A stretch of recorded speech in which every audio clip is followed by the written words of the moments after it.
Hello everyone, welcome back. I'm Apollo Mallow, and this is Does It Suck, episode 3, and we'll be looking at the Sawbar today. So, what does the Sawbar do? You can see first we've got a E-Red one, so it's pretty good, because, spoiler alert, it's pretty good if you use it right. So the gun actually does is, when you shoot it normally, it's terrible. Rubbish, doesn't do any damage. When you shoot it at a certain distance, you can see all those explosions. Pretty much the exact same as it was on Borderlands 2. I think the distance is slightly different, but it's pretty similar.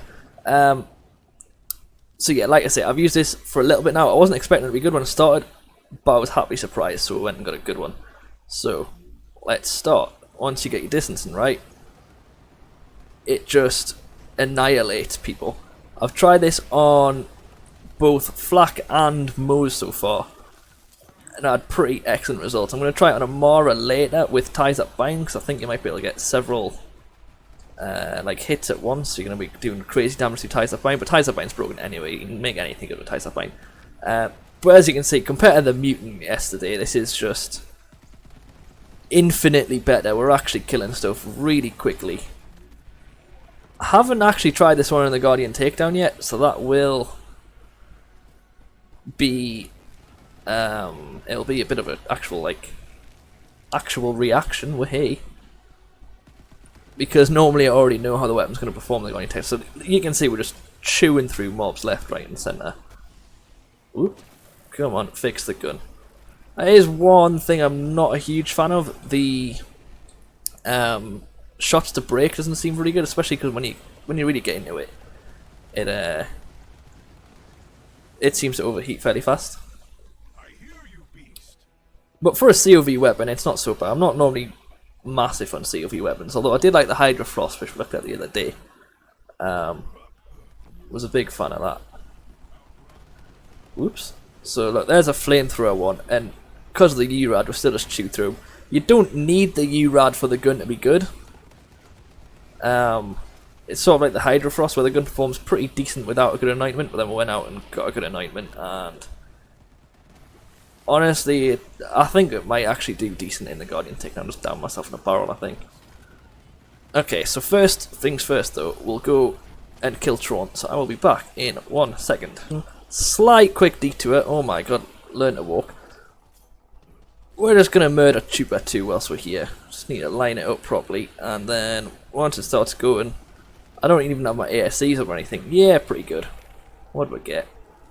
Looks like an artifact, no thanks. Okay, back at Tron then. Okay, so here's Tron. I forgot to start recording before I jumped in. Professional. I probably should have just saved quit, but oh well. So, as you can see, once we get the distance and spot on, the damage just starts going pretty crazy. It does take a second or two to get it right. And if you don't like the finickiness of having to be at the perfect distance, maybe the gun isn't for you. But I can definitively say that the Sawbar does not suck. Like, look at that. Crazy. What do we get? Maybe we could use this in the next one. A Chaos and a Crossroads. We'll do the Crossroads next. There we go then. Okay, so I'll be back with the Guardian Takedown. Okay, so we're here at the Guardian Takedown. I realised I forgot to flash up the build earlier, so here it is. Just pretty standard fadeaway flak for me. It's what I run most of the time, but just not taking the power inside because we're using a front loader. So I'm going to predict, I haven't actually used this in the Guardian Takedown yet, it's not going to be very good because the armour on the enemies is bad again, like for fire and radiation, and then the Guardians are going to move around too much for it to be effective and not too small. I don't think it's going to be a damage problem though, I think it's just that the weapons mechanics are going to be bad for this area. I think these little dudes though should die fairly quick here. They're dying fairly quick. I think maybe if I wasn't using U-Rad and I was using like a... Actually no, that damage is pretty decent. It's not incredible. I'm using I think I'm using a corrosive action skill end on my grenades, so that's probably where that damage is coming from, but that is doing quite a bit better than I was expecting. There's a hiccup. Expecting actually. Yeah, I'm pleasantly surprised with this. So I'll also throw in some Moze gameplay, probably just a kill of Tron or someone. Maybe even Grave Ward, just I don't know who I'll kill. Just to show that it's also pretty good on Moze. I've not done Amara yet. I plan to do that later at night, but I do think it's also going to be pretty good on Amara. And if you are using it on flak, definitely take Two-Fang because it's very, very good. But yeah, compared to the mutant, this is incredible. It just does so much more damage. And we're actually killing it. It's still not like the greatest weapon in the game. Like I said, the enemies are a bit small and have good resistances and stuff. But, you know, Guardian Takedown, it's doing good damage. So I'll be back with the drop location in 1 second. Okay, so the enemy that drops this weapon is Borderlands Nate. He spawns around here. We'll go kill him. He probably won't drop it. It's going to be bad against Borderlands Nate, actually, because he's so tiny. But we probably won't get it to drop, but you never know. We did with the mutant.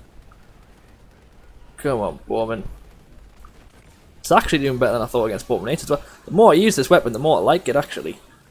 I'm going to try all sorts with this. It is, like I said before, really finicky trying to line up the right distance. Because it does almost no damage if you don't have the... Although it did kill that Psycho. If you don't get the distance right, it's not very good though. Go on, pet, take him out. Oh, we're going to drop. I don't think it was it. Let's see. Oh my god, there we go. Well, there's a Sawbar.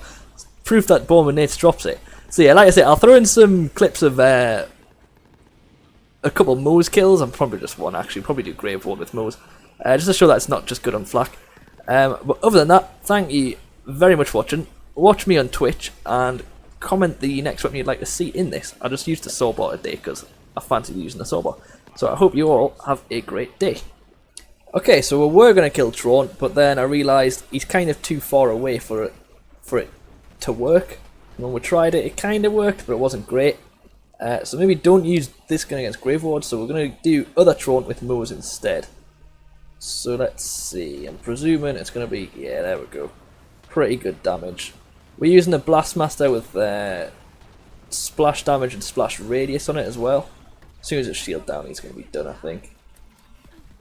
Come on. Fire in the Skag Den's absolutely insane with this. So yeah, I'll quickly show the skills.